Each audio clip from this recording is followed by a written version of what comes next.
everybody. Welcome to HBCU Original. I'm your host, and this is the Spotlight Hour.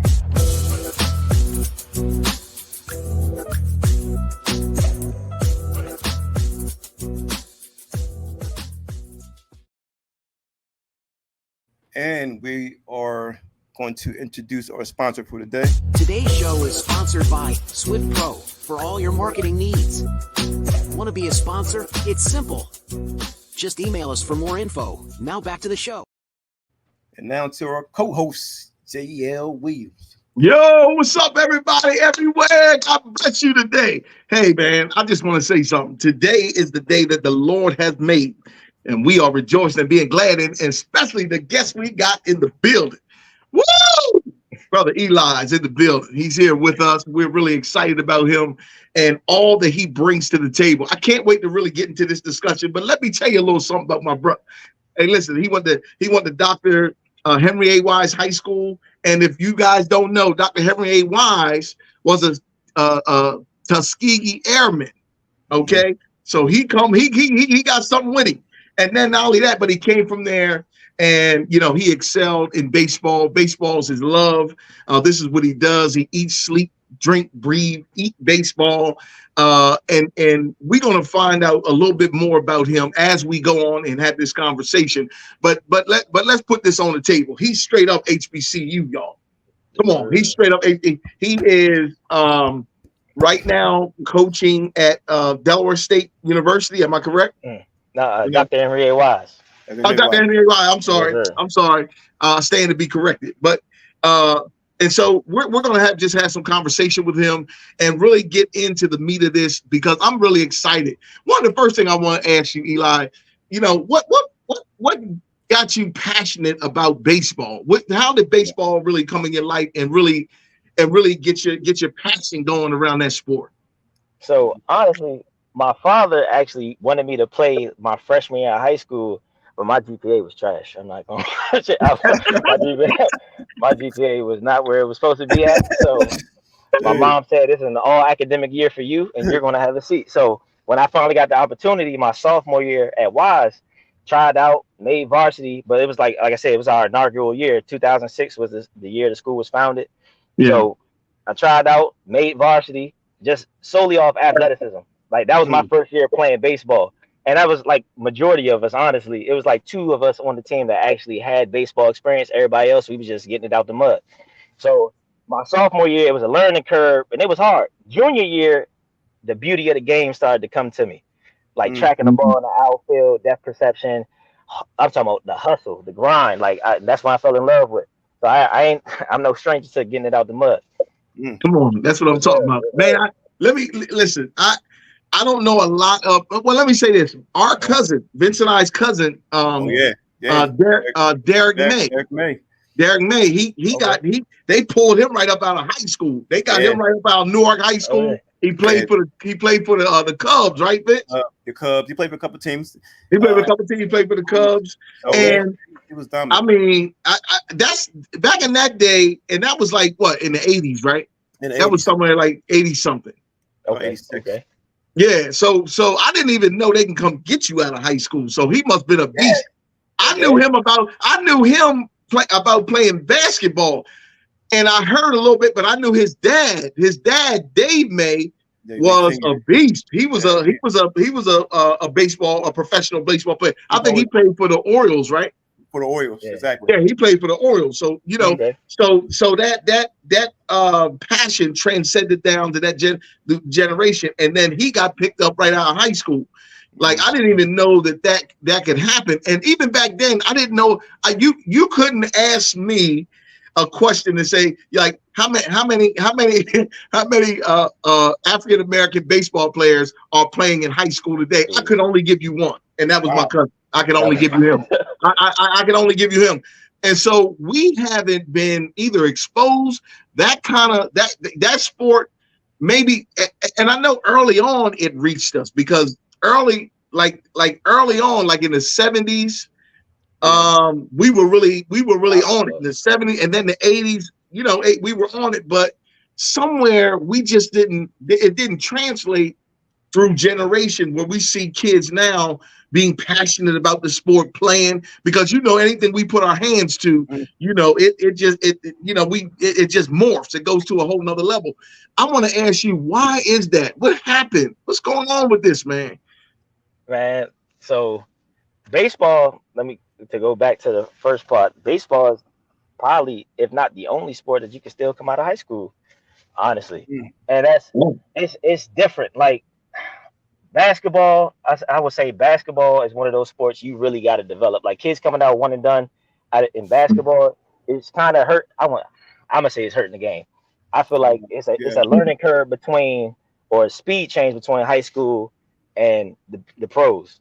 Like Braun, you got those freak athletes. Braun, I think, and Dwight Howard were the last two that I remember coming out of high school. Baseball, the last person I remember coming out of high school that I paid attention to was Bryce Harper. He was a dog. That was my era when I was playing in high school. Okay. So you just gotta have that dog in you, and they gotta see something in you, because he was only in the minor leagues, maybe that half a season or the whole season, and then next year he was playing on the big leagues at the Nets. So wow. Yeah, you gotta have that dog in. Yeah, because John, I think in to be known, originally a lot of African Americans started from baseball. Yes. And migrated to other sports. So baseball, I'm talking about in the 1850s. So baseball is probably our oldest as far as African American sport in the United States. And the Negro Leagues, and out of that, spawned other sports, football and basketball. But like you said, man, we had hundreds of players, hundreds. Yeah. And I remember that movie, the Bingo Long All Stars. Remember that? Remember that movie with all the old school cats, and they got, they got jiggy with the ball. They was doing some, like they was playing basketball. They knew how to catch it from the back and blah blah. I mean, it was a beast. The boys was bad, man. I remember they talk about Satchel Paige, but there was other players better than Satchel. And people don't even know. Like people know Jackie Robinson, but before Jackie Robinson, it was Fleetwood Walker. Oh yeah, Fleetwood Walker. Yeah, so that was back in 1885. Yeah. Wow. Him and his brother. History. I'm just listening. I know. Look. Yeah. And look, how do we garner that passion back? I mean, what is the solution to this, man? Because we got to get the being truthful, the bag is in baseball. Yeah, it is. That's what the bag is in. It is. Listen. But like, in Maryland, I would say specifically in Maryland, football, and it probably around the U.S. honestly, football and basketball are king. So we just got to get more exposure. Like baseball is I hate to watch it, but to play it is different. It's like watching it on TV. I'm not enough. If I'm actually at the game, it's a different atmosphere, and I'm locked in. Yeah. So we just got to get that exposure out there. And you know what? I remember going to Sight and Sound. I went to this Sight and Sound, and Sight and Sound had different things that you could actually see in real time.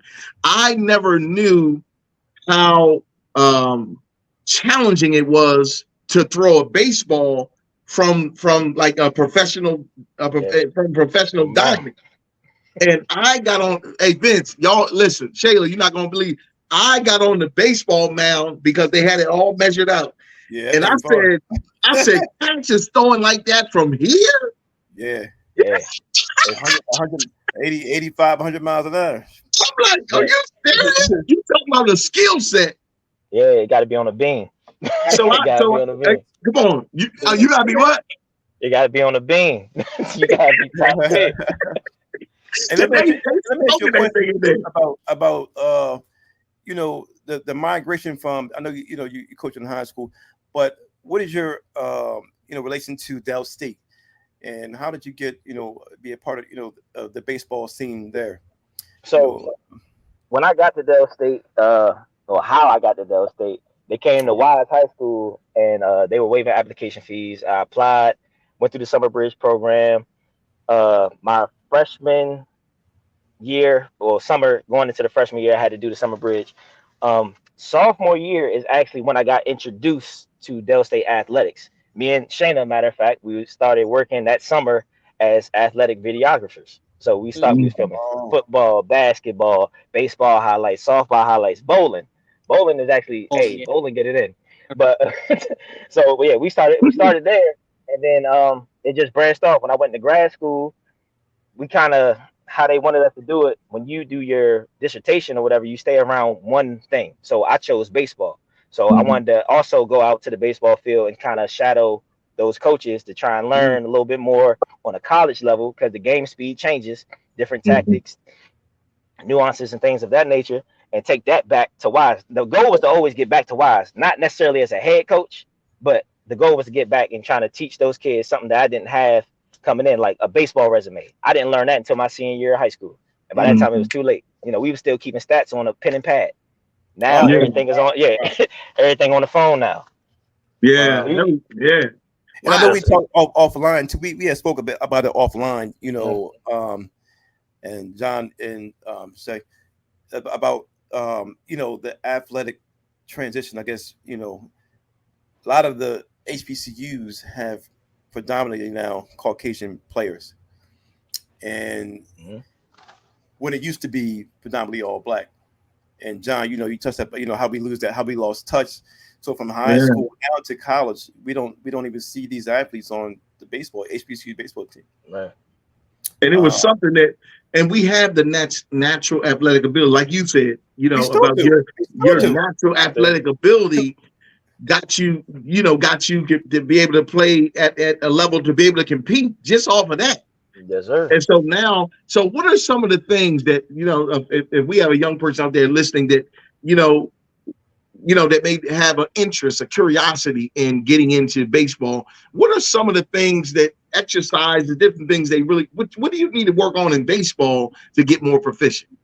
So the basics: throwing, hitting, and fielding. Those are the three basics. You do at least two of those three, you can find your way. We can always work on hitting, but if you can field and throw, hey, I'm gonna put you on defense and I get a DH for you. If you can hit, I don't necessarily gotta put you on the field. I can just have you DH for somebody who can't hit on the field. So I would say just get out there and try. If you don't want to try out for the team, go to summer league. Hey, go ahead, get with a summer league coach. They'll get you right summer and fall ball, and then go ahead off season, hit the weight room, and get right for the spring. Wow. I would like you, you know, if one day, you know, you can bring some of your athletes on and absolutely speak about their, you know, to encourage our other African American young men who or in women.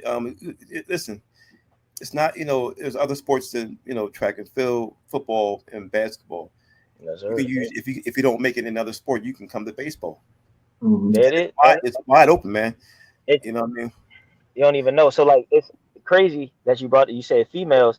And she's arguably the best second baseman in our county. She plays at Bowie High School. Yeah.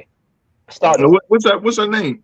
I can't tell you her name. I want to give her a shout out. I want to give her a shout out. Okay. I gotta play against her 2 times next season. And Shana, I know one of your questions. You were asking some other questions. You had some questions you wanted to ask. I can't remember. What were some of the questions you wanted to? Well, one of the main questions that you kind of spoke about a little bit, I was asking, how did like your time at Del State, even before you were doing your grad assistant, how did that help prepare you for your leadership role now? So, well, you know, our motto at Del State, making your mark on the world. So when I was even in undergrad, I was working under my director, Jordan Williams, and I give her credit all the time. So I'm talking about professionalism. She used to be on me. Like, Eli, you can't say this. I'm like, why not? Because it's a gray area. If I give you a prime example, she said there was a couple students that were scared of me. I said, me? Like, y'all see how I am right now. So she was like, yeah. She was like, a couple of the student staff kind of fear you. I said, healthy fear is good. So she was like, no. She said, no. I was joking, but she was like, no, you can't be like that. She was like, we're in a leadership building type of atmosphere. So she was like, you want to build them up, make them seem like they're important, etc. Like, and it's not that I didn't down them. Like, I gave like encouragement, like, hey, this is how you do this is how you do that, because that's what she taught me. So had I not learned from Jordan, my professionalism might have still been iffy. But like, she instilled in me. Hey, it's funny if you said that, because John would talk about this about just how soft these young guys and young women are. it's not going to hurt you, man. It's not going to kill you to get some discipline. Absolutely. Some structure. I mean, and to be honest, some street love. Yeah, look, I'm trying to say she was from. I forget what part of PA she was from, but like you could tell, like Jordan got a little, little yeah. Right. I just think, for me, I just think it's so. I think it's so necessary to have that kind of leadership that causes you to become the best version of yourself. Mm-hmm. And the best version of yourself is never on the surface of yourself. It's in the deeper recesses of your being. And sometimes it takes a coach to really dig deep down and pull that out. Exactly. And sometimes, guess what? You're going to be challenged. Yeah. Come on here. You're going to be challenged. Yeah, and there's nothing wrong with you being challenged, particularly if it's bringing out something in you that you can't see, feel, and experience right now. And so if I'm the coach, listen, you need to run the play and trust the process. You ain't got to know everything. Just listen to what I'm saying and follow directions. Look, I thought we was giving interviews. I know he's giving sermons. Man, but Eli, that's what we need in our world today, man, with our young people. Hey, Eli, I'll be just funny because John said that. I was, my coach at Bowie State, Sam Caldwell. He's actually out of PG County as well. So he coached down there, and man, I made it to nationals. Won CAA track, went to nationals. I'm in there. I'm lollygagging. I'm BSing in the room. He came. I was supposed to be down on the track warming up and all. Came in there, yoked me up. I tell you, get your behind down there. Yeah, I'm in there. I'm thinking everything was sweet. So like I said, I appreciated that because we need tough. Sometimes you need tough love, and it's not. Man, because it translates over into real life. Yeah, it really does. Yes, and they they don't see that right now, Vince. Yeah. Hey, Eli, Shayla, listen, they don't see that right now. And so that's why they gotta trust. They gotta trust that the fact that I'm in this position right here suggests that I'm a person that can help bring out the best version of yourself. And you gotta trust this process that I'm going to take you through. Yeah, it's gonna be tough. It's gonna be hard. It's gonna be challenging. But guess what? At the end of the day, I'm pulling out a better version of you that we can't see right now. And you can't do it yourself. Because if you could, you wouldn't need me. That's why I'm here. Right. It's accountability, and it takes a village. That's the one thing I try to instill. So I didn't call the players. I didn't say, I'll tell them, go get your brother. I didn't say go get your teammate, because right now y'all brothers, because y'all all about to go through this work together. Wow. Come on. Yeah. Eli, that's what I'm talking about. Man, they need that. Sir. They do. One of my OGs had told me, he said, to some of the kids, you're going to be a father figure. And I kind of chuckled when he said it. He was like, nah. He said, you're going to be a father figure to some of these kids because they don't get that at home. That's right. Yeah, some kids don't. You hit it right on the money, Eli. They don't get it at home. Yeah. They need that. They need that. Go ahead, Shayla. I'm sorry. Go ahead, baby. Is it are you calling me Shayla or Shayna? Never mind. Anyway, so real quick, what should I be calling you? Just call me Shay. It's Shay. Shay. I'm gonna call you Shay. Is there something, right? Is there something that your head coach at when you were playing baseball, is there something that your head coach instilled in you that you want to pass on to your players? Whether it be like or a play or something. There's a few things, because it goes back to I didn't realize why he was getting on me, because he saw something in me that I didn't see in myself. I used to make up until my junior year, I used to make a whole bunch of excuses every time I missed a play. I'm like, coach, it took a bad hop. So it was one time he spazzed on me. I think I missed a pop fly. And he was like, I said, my bad, coach. He said, stop apologizing and make the play. I said, you're right. And from that day on, I had stopped making excuses and I just started working. So like one thing he told us from the jump, Rome wasn't built in a day. You're going to have to work every day to build that masterpiece of you that you're trying to get to. So that's the one thing I tell my kids now. Hey, Rome wasn't built in a day. We got work to do. Oh, I love it. I love it. Now, who was that coach? That's Coach Andrew Gilliam. Coach Andrew Yeah. Gilliam, man, we thank Shout God out for to you, Andrew brother. Gilliam, man. Yeah, Shout out to Andrew you Gilliam. you produced a good product here. That's beautiful. And let me ask you a question. The state of, we all sometimes, me and John, and we talk about the NIL. And what do you think about that as far as, high school students, receiving money for, baseball, track and field, whatever. So And before you say that, we just got an athlete 16 years old in the Olympics. And he's about to get it. He's about to get it back. Get it back. Now I hope he got the right team around him to make sure he keep that bag and that bag grows. Oh yeah, he gonna get it. He gonna get it one of them. He gonna get him. Yeah. So my whole thing was, so I had mixed when it first came out, not like recently, but like when we were first talking about it, college athletes getting paid or high school athletes getting paid. I had mixed feelings about it because to me that mentality was, I'm going to school on a full ride. That's my ticket. That's my bread right there. Okay. But then you think about where some student athletes are coming from. Hey, they don't really got much at home. I was like, all right, I can see that. Get your money, but be responsible with your money. There you go. So, see, that's the thing. Yeah, I feel like that's a missing piece. Like now, you talking about kids that's coming into money. You talking about generational wealth. So now I told one of my actually my kid Taylor Brown, he first team all county. He just committed to University of West Virginia on a football scholarship though. But he's a he's a 3-sport athlete. He wrestles, baseball, and football. So, but he's a dog in football, like literally. So 6'5", 250 catcher. So he's getting a full ride to West Virginia. So when his NIL deals come, I told him off the rip. I said, hey man, you only taking like a third of that to you. The rest of that needs to go somewhere else. He said, nah, coach, I'm already straight. I'm good with money. All right, bet. We don't need to have this conversation again. So his mom thorough. So I know she's gonna be on him.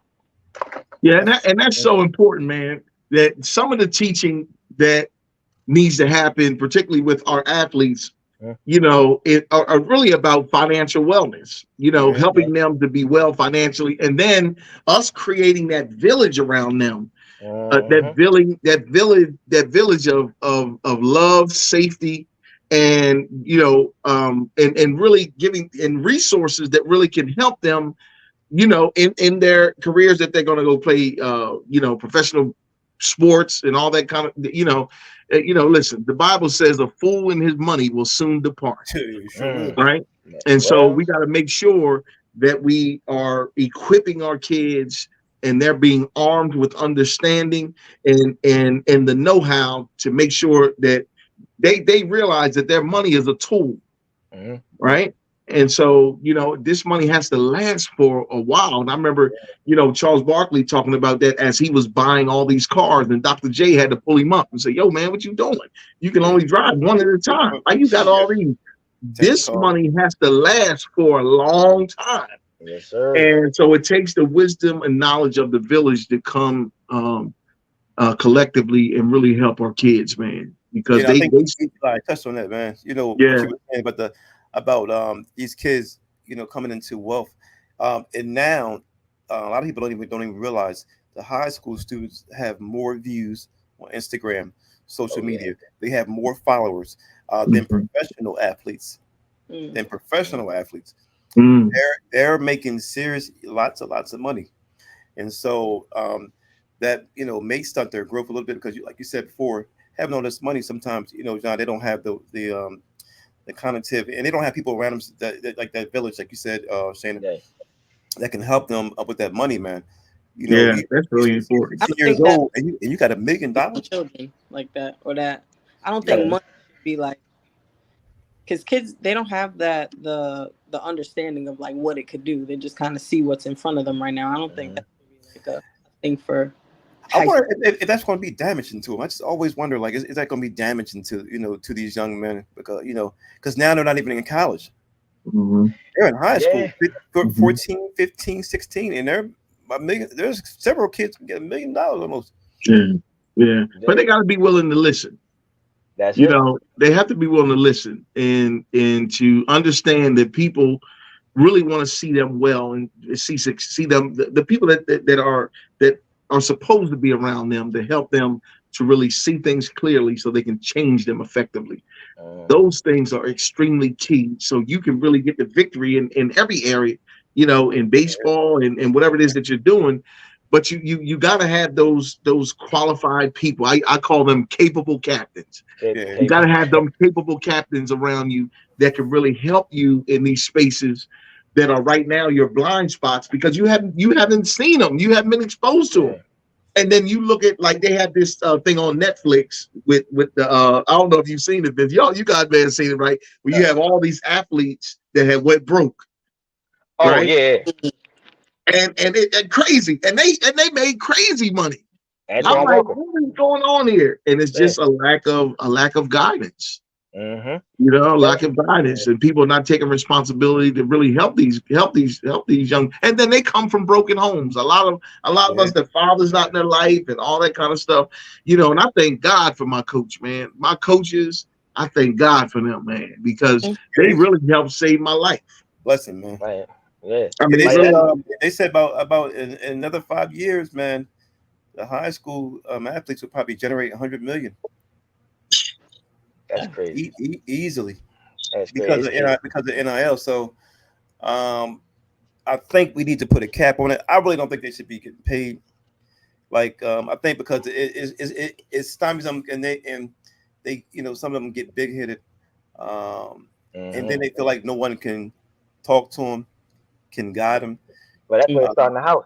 It started at home first. And that's why why I feel like a piece of my parents, they want to strict. They want to challenge the parents. Yeah, if I say my parents weren't strict, but they were. You can't be like that. That's humble beginnings. Humble yourself. That's what's going to happen, though. It's going to happen. Yeah, like you can't like to your point. It's a lot of young people that don't listen. Like I still got OGs I talk to. Like when I need advice, I'm like my old head coach is an advisor to me now. Like I go to him for advice. Like, hey, when this play happens and it breaks down, like what would you have done? Like stuff like that. One of my fraternity brothers, like my pro fights, I still talk to them about fraternal stuff. Like you still gotta have somebody to talk to. Yeah. At the end of the day, you can't just listen to yourself. Because sometimes you're gonna give yourself an irrational advice. Hey, remember that? What's the TV show? The Shy. And the young boy is living in the house by himself. But he plays basketball. Oh, no, I ain't seen that. I ain't see that either. So he's the main character, but he's like 17. And when so he's like, I think 16, 17, and he's living in the house by himself. He plays basketball real good, travel with AAU and then all this stuff. And then he's actually living in his house by himself. You're like, come on, that's not even reality. Come on. What are you talking about? But Ben, you be surprised. They're putting out there, though. See, a lot of times you put that out there, and now these other kids see that, oh, well, I can do that. Man, that ain't reality, man. It ain't. It ain't. You need structure. 16 in the house by yourself. Yeah, that's detrimental. That's dangerous. But in some cases, because of lack of parenting, these kids are really raising themselves because they don't have real parents. For a lot of them, they taking care of their parents. Because mom is either strung out, she doing whatever she doing, and the whole, and then there's the fabric of the family has just, dissipated, man. It's just not there. And so these kids find themselves making having to make adult decisions, and it's sad, but it is out here and it is happening.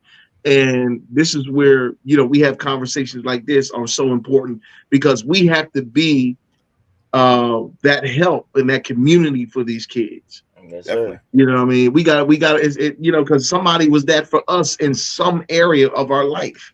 Definitely. What I mean? And so I know if it wasn't for my coaches, man, I don't know where I'd be at. Man. Yeah, my coaches helped me a lot. They got them out behind. I'm telling you, Eli, I want to, if you can bring some of your players on, let them know, let them take a look at what we're doing. And we have a series actually for underrated athletes. Okay. And so we can showcase them to some of the HBCUs. We have straight connections with a lot of different the conferences, CIAA. We have the HBCU, African American HBCU conference. It was formerly known as the Golf Conference. Okay. And some other avenues as well. So we definitely want to get some of your players on there. If it's not too much, they bring them on, man, and so we can get them introduced. Yes, Yeah, sir. Yes, sir. I would love to hear from them. Yeah. Oh yeah. Look, I got a couple dogs that I bring on here. One of my kids, and I don't speak on this enough. Well, I want him to he leads by example in the classroom. He had 4.2 GPA. Woo! Exactly. Yep. Malik Dednab got a 4.2 GPA. Got the love on him. Man, Come on, man. So like I told him he wants to go to Yale. I said, yeah. I said apply. So he was like, I don't know if they're gonna take me, coach. I said, Malik, you got a 4.2. You can go wherever you want. I said, come on, exactly. Like, yeah. And they might be calling you in a minute. They might be calling in. Look, he played. He's another 2-sport athlete, baseball and wrestling. So, I got a couple of them. Oh, that's good, man. And what we want to do is really expose them. We want to expose these kids, let people know what they doing, the gifts and talents that they have, so they can get that exposure. And you just never know, what can cause a coach to reach out to a child and say, listen, I heard you on HBCU original. I'd like to have a conversation with you and your people. Let's see if this is a good fit. You just never know, but you'll never know unless that happens. And so that's really important, man. Now, some of your players, you got a lot of junior. Are you have any seniors right now? No, I'm senior heavy this year. After this year, we in a rebuild. I got eight seniors. Oh wow, 8 seniors. Wow. I got 4 with the potential. Well, of course, outside of Taylor Brown, who already has a scholarship, I got 3 more with the potential to play on the next level. Oh, we need them on. Wow. We need bring them on so we can get them exposure, and definitely get the young men seen. Yes, sir. Yes. Absolutely. Absolutely. But you know what? I wanted to go back to something that we talked about real quick. When we talked about the NIL and then having responsible people in the lives of these kids, when I see a vacancy in a certain area, it says to me that there is a responsibility for us to do that, but yet there is also a opportunity to really help fill that gap and fill that void. And then a lot of these kids are coming out are being just by like LeBron James and all these guys, they're coming out as businessmen. Oh yeah. You know what I mean? And so we have to foster that kind of that mentality, because if we can see a child that's coming in that direction, we got to have something for him or somebody that we can point to say, listen, you need to do this, or you need to talk to this person. Those things. John, you went out for 1 second. Okay. I'm sorry, say it again. You went out. Your phone went out. Okay, that's somebody. All right, so, and I think John was talking about just having opportunities after baseball, basketball, track and field, and other sports, and whatever sport you actually play. I definitely would like to see more of our African American males get into baseball. I think, like you said earlier, can you explain to the listening audience about how the levels work, AAA, AA, and 1A? Okay. So and the opportunities too. So when a kid gets drafted into the MLB, they don't all necessarily go straight to the big leagues. They go through their farming system, AAA, AA, single A. You kind of got to work your way up, depending on your tier or caliber or what round you went into. They might start you off in single A. You got to work your way up to AA, work your way up to AAA, and then the pros. Majority of the time, you might have most of them coming out of AAA make it to the league, but not all of them. So some people never make it out of single A, and that's where their career stops.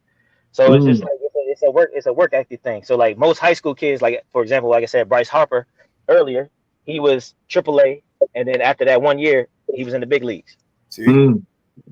Oh, that's good. So you gotta be a stud. Yeah, you gotta be a stud. to come out better. Hey Vince, you remember Delano DeShields? Delano DeShields. Yes. Yeah, I remember, you know, because we played basketball. He was an incredible basketball player. And I didn't really know that he had this baseball thing on him. Oh, yeah, he was better at baseball. Like, you know what I mean? Because he was on his way to Villanova to play for Raleigh Massimino. He was on his way there. That's so we thought. That was in the paper. And all of a sudden, bam, something took a turn. And I saw in the newspaper, you know what I mean, that he was headed to the Astros or something like that. I said, what? Yeah. And I didn't even know he was that good at playing baseball. A lot of our athletes probably would translate better to baseball than probably most of the other sports. That's right. Yeah, A lot of them can throw. A lot of them definitely can run. Yep. They got good eyesight. They can hit.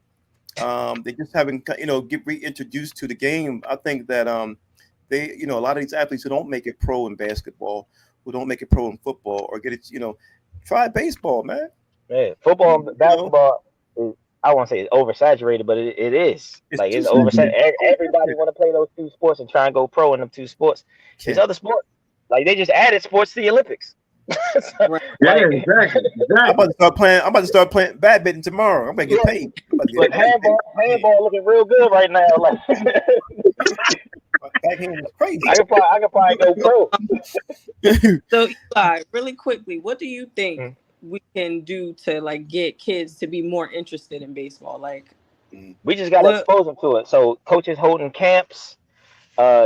I won't say dragging a kid out because nowadays kids don't really have interest in anything on their phone. But you got to kind of get kids to come outside. If they don't want to come to it, you got to bring it to them. Yeah. And that's where you have those trusted authorities that kids lean on. People that are in their life that they really trust their word and they really lean on. And so we gotta appeal to those individuals, because if they have a young man that has that kind of capability, it's just a matter of exposure, right? Because I probably would have been a better football player than a basketball player, but my surroundings with my family, we were known for basketball. So I said, okay, well, we playing basketball. Exactly. I never really went after football, but I was built like a football player playing basketball. Well, you know what I mean? I mean, I was built like Vinnie Johnson, the microwave. I had that frame and all that, And so if you looked at me on the court, you like, yo, this cat need to be in some helmet and some some pads. We need to get this joker on the field, right? But yes, sir. But see, there was nobody to really speak to that, because all my surroundings it was all basketball, and I excelled in it. I managed to play at a semi-pro level and all that, but but due lack of exposure, who knows? I could have been, what I mean? Yeah. Eli, we don't have Eli. You know what? We don't have any more. We don't. And I look at baseball today. I don't really see any African American stars. Maybe one or two. We don't have. But I come from an era where it varied, but it was a lot of stars at once, and who were African American. I'm talking about pitchers, shortstop. This generation, I don't. Who's the biggest face? I don't even know who's the biggest face here as far as African American in baseball. I can't even tell. The biggest African American. That's what I'm saying to you. That's what I'm saying to you. You see how hard you got to think about it, man. We come from a generation. You have to think about that, man. I could tell you from the Nats, who are probably, that's still not league wide though. That's just home team. So I gotta. I don't see any wow. I don't see that. That's what I'm saying. If you can go to each sport. I can name 5 sports here. I say track and field. Let me name you track and Dominican. Let me just say track. No. No Dominican. Let me just say track and field, right? I'm gonna say track and field. Each of y'all can name me an athlete. Name me an athlete. Christian Coleman. No allowed. John, name me an athlete, John. John. The girl from Baltimore, what's her name? Oh, you talking about Angel Reese? Angel No, Reese. I said from track and field. From track and field, though. Oh, That's Carl Lewis. Carl Lewis. Right, went back. I'm saying in rate now. I'm saying Right now. Era. Oh, Sierra. What's that girl name? The fast girl. Shakira. Shakira. All right, so you know somebody. So I can tell you, listen, go to baseball. I mean, go to baseball. Now go to baseball. So we're not talking about Dominican. They can't be mixed. They gotta be straight black. Straight black. That's what I'm saying. So you don't know anybody. Yeah. Andrew McCutcheon. You can go to basketball. You can go to football. You can go to soccer. You can go to tennis. And look, Eli, the expert here, and Eli is the expert here. Andrew McCutcheon. I just gave you one. Andrew McCutcheon. Now, granted, he's not what he used to. Man, yeah, but I know you're not gonna give him that because he's not. I'm talking about star player. Oh, I bet you talking about the Michael Jordan of baseball. Yeah. What I'm saying is that I'm naming sports. I'm naming all down from tennis, soccer. I can name off the top of my hand. Even hockey. Yeah. The two. Wait, are the two from Flyers that so they? I'm saying, I mean, not just Flyers. Just one from the Canadian. There's a lot. We got Toronto. I mean, that's what I'm saying to you. Baseball, we have taken it back. We went back. Yeah. Yeah. That's true. Wow. So, but we got work to do, man. Yeah, we haven't even seen any black baseball stars on TV advertising. Now, do you think is that another pandemic? No. It's not a plan. It's that the young kids are following the Jordan, LeBron. Okay. They're following the football. It's not flashy. Baseball, it's not baseball not a trend. Yeah, baseball not a trend. But it's dangerous what you paid, man. Okay. Yeah. I don't care how flashy it is. Yeah. $1 million check. It is. It is. Well, your focus. Listen, Vince. Your focus goes where your energy flows. It is. That's where it's at. You know what I mean? They because everything they Eli was saying, like Eli was saying, you're not going to get those chances like you think. Yeah, exactly. That's right. Slim to none. Slim. Baseball is definitely slim to none. So then here it is. So when that doesn't work out, then what? So somebody has to have a then what conversation with these kids. So when that doesn't happen, then what? Then we have here's some other opportunities, man. You fast, you quick. Your lateral movement is ridiculous. You know what I mean? You just don't have a 48-inch vertical leap, but you can run this way real fast. Or you can do, and you good with your hands. You play good defense. Let's try some baseball. Let's go get the bag over there. Let's look at the fact that you are an athlete. You don't limit yourself to basketball because that's it. No, you still got you have some attributes that can excel in this sport right here. And see that conversation.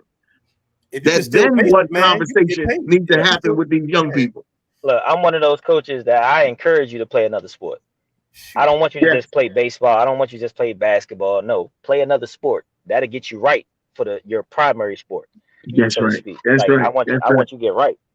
So that's good. Chris Paul once said, he played basketball, but football he also played, and football got him ready for basketball, taking contact when he's going up for the layup. He said, I don't want my son to just play basketball because when he go up to the layup, I don't want him going up soft. I want you to be able to take that contact. Take that hit. Yeah. And so AI the same way. Allen Iverson. They say AI was better at football than he was basketball. And I saw some of his tapes. His tapes was ridiculous. Yeah, that joker looked like a little water bug running around there. Yeah, he was a dog. I'm telling you, he was a dog. Hey, you watched you've been watching the Olympic baseball? Is it in the Olympics? It was. I know it was last time. Nah, baseball is not in the Olympics. But it's on the world stage. It's on the world. It's world championships. Yeah, it's on the global stage. Yeah. And the world championships, but I don't think they. I know the USA team last year they played against I think Japan, but Japan is good. Oh, they are. Japan is not playing. They come. So I tell you what they're doing. They replacing y'all. That's what they're doing. Yeah, that's right. Yeah, they are. Yeah, They are. yeah, they are. The money y'all could be getting, they take it. Yeah. They taking it. They don't want it? Okay. See, look, you know what's crazy? So when I was looking up the percentage, right, like the majority of baseball is 57% white, 27% Hispanic, 7% black, and then 2.9% Asian and other. So we're not too far. They're not too far from us. So they not too far. Yeah. And at one time it was 50%, man. Yeah. Yeah, one time we was I'm talking about 25, maybe 25, 30, let's say the 90s. Yeah, that's when you had Ken Griffey Jr. It literally dissipated, man. Yeah. And them cats had that swag, boy. When they got up the bat, they had that swag. Them jokers look. Hey, Eli, they would get up the bat, and they would point out. They would let you know, hey, it's a goner. Hey, Jones too young, man. But I had my Ken Griffey Juniors. Tell you about that. I had some Griffey's too. I had the all black. You know what I mean? Hey, Eli, was that you? Was that you? Yeah, I had some Griffey's too. They just wasn't when he was playing. They was when he was playing. That's a boy, you know what I mean? Oh, that's funny, man. Yeah, man. We had that swag, man. Yeah. Listen, we come up the bat, you know what I mean? Shoot. Man, can't nobody do it like us, man. We HBCU original babies. You know what's crazy, John? We got all the records. We still hold all the records. Yeah, that's all right. Yeah. Well, that's what's up, man. Yeah. But you couldn't tell. You couldn't tell because watch what's going to happen. 10 years from now, they're going to say, "Oh, who was Barry Bonds?" And they trying to rate them now. If you try to you try to go on Fanatics and buy a Barry Bonds jersey or try to customize it, you put Bonds, it'll say inappropriate language. You can't. You can't. They will not. They will not let you buy that man's jersey. Wow. See, they just trying to. They couldn't get him for steroids. Watch him out the mix. Yeah. Wow. Ain't that something? Crazy work. I mean, listen, man. Steroids has always been a place in sports. I mean, and I don't care. Every sport has used steroids. So you know, they look back and shown on it, but every sport has used steroids. Yeah. Well, some more than others. So yeah, and I know, like I told John before, I know guys personally. It's on the juice. Who took steroids? Don't say no names, bitch. Don't say no names. They shall remain names on it. But I mean, it was what it was. Now they didn't use it for, to get. I don't think fast. They just used it to get heal up the hill. Healed up, yeah. I think that's why A-Rod took it when he was with the Texas Rangers. I think he had hurt himself. I forget what it was, ankle or ACL. But that's when he was taking it, and they went back and got him for that. So I thought, steroids help you heal. That's the point. Yeah. Oh, I thought it was just to bulk up. Some people use it for that, but athletes were using it at that time to try and heal up. It's to heal. But while you're healing, you can get super strong. Yeah. So that's why they don't want you to use it, because they're saying, "Oh, you got an advantage." I mean, yeah. So I guess something that would take you 3 years to heal, takes you 6 months. Yeah. Because what's that played in football? They got hurt. Adrian Peterson. Oh yeah, he came back a dog. But that was steroid. Right? But here's the thing, because he tore his ACL, but so did Russell Wilson. I mean, not Russell Wilson. Russell Westbrook. And Westbrook, he was still jumping out the gym. Yeah. Oh, I remember that. Yeah, that's right. You don't think they gave him an injection though? Ah, I don't know, because Russell one of those people that he don't want to cheat the game. Listen, I'm paying you $40 million. You're gonna get this injection here. Well, you remember when Isaiah Thomas. You remember that game, Isaiah Thomas, when they were playing the Los Angeles Lakers. He went in the room. Before halftime, you could see he was limping. He couldn't even walk. He was limping. And when he came back after halftime, what? Oh, which IT we talking about? We talking about y'all IT or our IT? Oh, all right. I'm talking about ours. Ours. Okay. I'm talking about. Original Zeke. Okay. Look, that's Original what Zeke. I was trying. That's right. I forgot. We got a little Come generation on, man. gap here. Yeah, I'm The sorry, original y'all. Zeke. The original Zeke. You know what I I'm mean? sorry. Forgive me. I'm sorry. There you go. There you But, go. hey, I'm in hey, my. but hey, I'm in my Shannon, OG. I'm in my OG bag. I'm sorry. You got it. Hey, Eli, Shane and Eli. Look, we're not sure if it was that or, but one of them. You know, I'm not. No, I don't think it was that, man. I don't Hey, think it was that. hey, I think it was. I look, think he. I 90, think he hey, got that the shot. 90s. Hey, the 90s. They was I think he known got that shot. to play That's drunk hey, and play hey, high. Eli. That's when they used to give him that Thorzak. They give him that Thorzak, and they come back. They come back. Look, they come back like King Kong. They ready. Hey, my man Sean Kemp, he was just talking about it. He said, man, back then, man, he said, listen, I do a quarter, you know what I mean, like 8-ball at halftime. And he was good. Come back and bang on you. Hey, you remember? Hey, you know LT now. Yeah. I heard LT. about that one. Hey, Yeah. yo, LT will bust through your whole line. by himself. They said LT used to go in there at halftime and be like, "Don't worry about it, fellas. I got this. I got this." You come back. Yeah. They're like, yo, why he wiping his towel up instead of down? Yeah. Trying to get all that powder that's in there. But you know, sports. I mean, I'm trying to tell you. sports now, man. They probably still doing the same thing. Yeah, they are. I wouldn't be surprised. Coming in there, I wouldn't be surprised. But the money is so great now that they can't afford to expose nobody and lose nothing. They ain't listen. Oh yeah. They can't afford that, so they let jokers doing what they want to do. They want to. If they want to eat some gummy bears at halftime, listen. They got some of that thing in it. Give them some gummy bears. Get up, boys, whatever they need, Shay. Give it to them. As long as they're not violent, man, they ain't doing nothing crazy. Like what's my man? What's the what's the boy? No, what's the kid? Yeah, they just got in trouble, carrying guns. Ja Morant.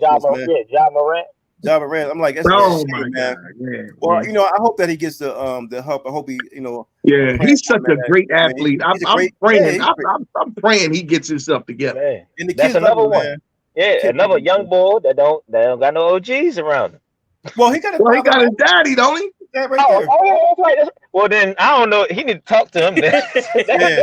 He messing the money up. He was not raised that way. He never came up that way. And sometimes money, man, make you do some crazy stuff, man. Yeah. We need to send him to. I got $1,000 one time, man. I did some crazy stuff. Shoot. And I didn't have no money. Hey Vince, what you do with a stack, man? Dancing on tabletops. What you do with a stack, Vince? What you do with a stack? Dancing on tabletops, you know. For the money.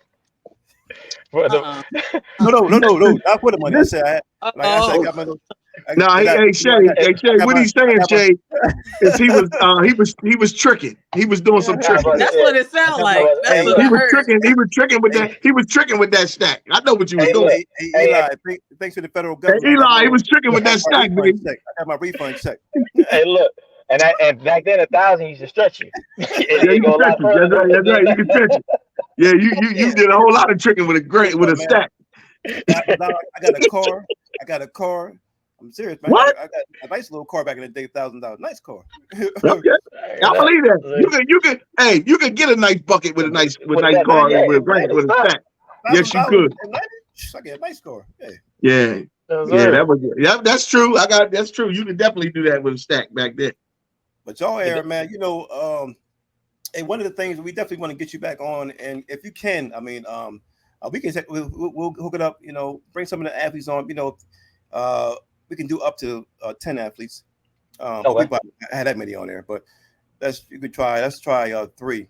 And we also will bring them on our other series, the URA series. We have underrated athletes. So we want to encourage high school students and get them exposure to the colleges as much as possible. So definitely, you know, let them know, give us a time, man. we had fun today. We appreciate your time, coming on. Hey, Eli, it was so nice meeting you. Hey, bro, it was so nice meeting you, man. Hey, really, I mean, I'm from the heart. Hey, Shay, you bring. I like what you're doing. You bringing some good company in the building. Thank you. Hey, give a shout out to Shay, man. Hey, Shay, I appreciate you, yo. I appreciate y'all having me on here too, man. Give it up, bitch. Hey, we definitely listen. Hey, John, we want to definitely give him a heartfelt welcome and give a shout out to Dr. Wise. Listen, this is the school. And at Tuskegee Airmen, we definitely want to shout out, to the high school. Yes, sir. And listen, if you got anything you want to announce for your team coming up, or anything that's coming up for the team.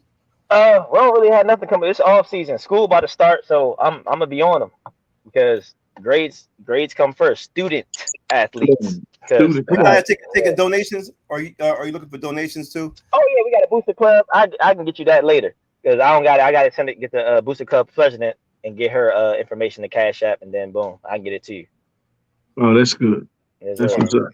And also, I want to shout out Dr. Tony Allen, president, DSU, my man, Dell State. You know what I mean? He's doing a great job. Really love the brother. And you know what? Him and I went to high school together. We went to William Penn High School together. Mm-hmm. Oh yeah. Oh yeah. So him and I, we really got a real good relationship. That's my man. I hear that. Yeah, he good people. He a Colonial. Yes, he is. He a Colonial, baby. Hey, Ben, what school? Hey, Ben, where'd you go at, Vince? I went to a lot of schools. Some known, some less known. Okay. Well, which one you repping today? I took a trip from Ferris, and then I went on. Hey, Vince, do you remember Desmond Word? You remember the boy Desmond Word that had them long arms? Oh yeah. Yeah, I remember. I think I saw him the other day. He was a Ferris. He went to Ferris, right? Yeah, so I figured you would run into him or something. Yeah, a lot of athletes went there. Yeah, they all made good. For y'all that don't know, Ferris is a school for boys. It's a okay. Yeah.